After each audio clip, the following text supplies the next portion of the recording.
আসসালামু আলাইকুম। গত পর্বে আপনারা দেখেছেন যে আমাদের কারেন্ট চলে যায়।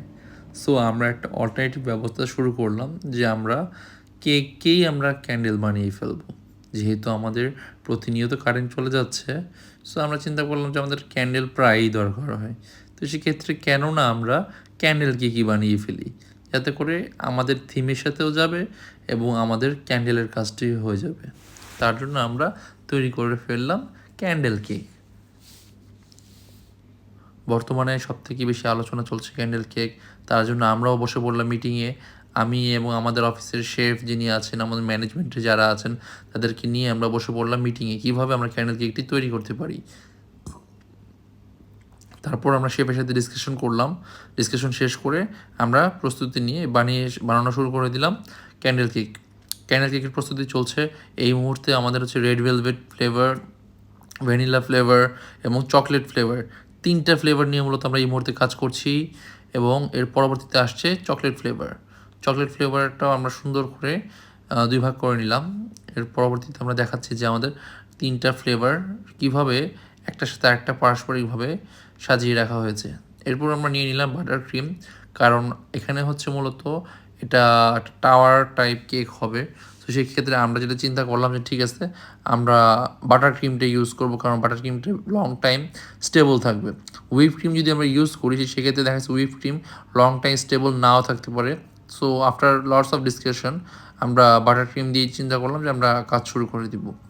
সো রাইট নাও আমরা সুগার সিরাপ দিয়ে একটু কোট করে নিলাম, বিকজ যাতে করে আমাদের স্পঞ্জ যেটি আছে সেটি যেন ড্রাই না থাকে এবং খুব ভালোভাবে সেট হয়ে যায়।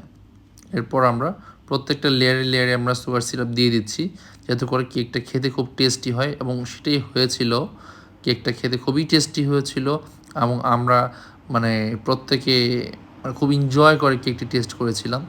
এরপর চলে আসলো আমাদের red velvet cake. Red velvet কেকের যে কালারটা এটা অসাধারণ এসেছে। আমাদের আসলে প্র্যাকটিক্যালি দেখতে আরও বেশি আকর্ষণীয় লাগতেছিল। সো একটার পর একটা কেক আমাদের শেফ আমাদের এই কেক বোর্ডে দিয়ে যাচ্ছে কেকটাকে একটা হাইড করার জন্য। তারপর আমরা এটা ফ্রোজেন করে নিলাম। ফ্রোজেন করার পরে এটা সুন্দর করে আমরা তার পরের দিন এটাকে মেক করা আবার স্টার্ট করে দিলাম।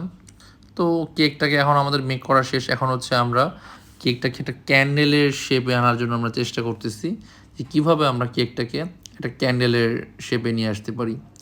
সো বড় কেকটাও আমরা বের করে ফেলছি ফ্রিজ থেকে বের করে আমরা এখন চলে গেছি যে ক্যান্ডেলের প্রস্তুতি নিতে। সো এখন অলমোস্ট আমাদের কাজ প্রায় শেষের দিকে। আমাদের ক্যান্ডেল কেকটি প্রায় রেডি হয়ে যাচ্ছে অবস্থা। সো এখন আমরা দেখতেছি যে আমাদের ফ্রিজে ক্যান্ডেল কেক রেডি। আসসালামু আলাইকুম সবাইকে। আমি মাজিদ ইসলাম চলে আসছি আপনাদের মাঝখানে নতুন একটি ভিডিও নিয়ে। সো আজকে আমাদের একটি স্পেশাল কেক নিয়ে আমরা হাজির হয়েছি আপনাদের মাঝে, যেটা কিনা বর্তমানে খুব ট্রেন্ডিং চলতেছে। আমাদের যারা শুভাকাঙ্ক্ষী আছে তারা প্রত্যেকেই বলতেছে আমাদেরকে এই কেকটা তৈরি করার জন্য। সো এখন আমরা আপনাদের দেখাতে যাচ্ছি আর কি।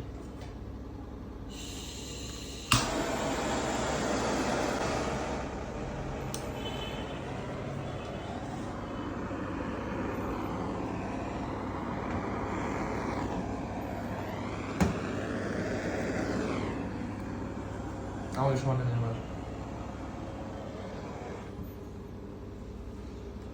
সো আজকে আমরা যেটা তৈরি করলাম সেটা হচ্ছে গিয়ে ক্যান্ডেল কেক।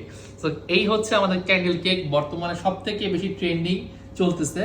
সো আমরাও চিন্তা করলাম যে মাজিজ বেকারি থেকে যারা আমরা কিনা কিভাবে সুন্দর করে আমাদের যারা কাস্টমার আছেন বা শুভাকাঙ্ক্ষী যারা আছেন তাদেরকে একটা সুন্দর কেক আমরা উপহার দিতে। তার জন্য আমরা নিয়ে আসলাম বর্তমানে ট্রেন্ডিং চলে এবং সব থেকে সুন্দর কেকগুলোর মধ্যে একটা, সেটা হচ্ছে কি ক্যান্ডেল কেক। সো এই ছিল আমাদের ক্যান্ডেল কেক, যেটি কিনা আমরা অনেক কষ্টের পর, অনেক সাধনার পর, অনেক রিসার্চের পর আমরা তৈরি করলাম। আমরা অনেক চিন্তা ভাবনা করলাম, আমি এবং আমাদের যিনি শেফ আছেন আমরা ডিসকাশন করলাম যে কিভাবে আমরা কেকটাকে অ্যাকচুয়ালি ক্যান্ডেল মতো আমরা রূপ দিতে পারি। তারপর আমরা কেকটাকে কাট করলাম। কেকটা কাট করার পরে আমরা লেয়ারগুলো দেখলাম যে কি সুন্দর লাগতেছিল। সো আমরা যেটা করলাম সেটা হচ্ছে আমাদের পাশের বাবুদেরকে নিয়ে আসলাম এবং কেকটি এনজয় করলাম সবাই মিলে।